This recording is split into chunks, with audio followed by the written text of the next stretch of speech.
Look, this gentleman was 30 years old. His family said he was taken from his home in the middle of the night, and they never saw him again. The next time they saw him, 6 days after he was detained, they saw him dead and had to bury him today. A family overwhelmed with grief. The final moments before they bury their loved one is far too painful to bear. Just 6 days ago, 30-year-old Arafat Jaradat had been taken into custody by Israeli security forces. He died in custody. His wife and children were there when he was taken from his home in the middle of the night.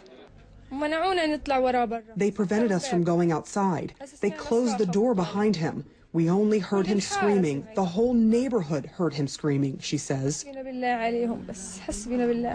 His family and the Palestinian government say there is evidence he was tortured to death in prison. This man was a healthy man, 30 years old. He suffered from nothing. He was arrested 6 days ago, and suddenly he dies in prison. And then they found on his body bruises and broken ribs. In my opinion, he was tortured. Now, the Israeli Health Ministry is disputing that claim, though they initially said that he died of a heart attack.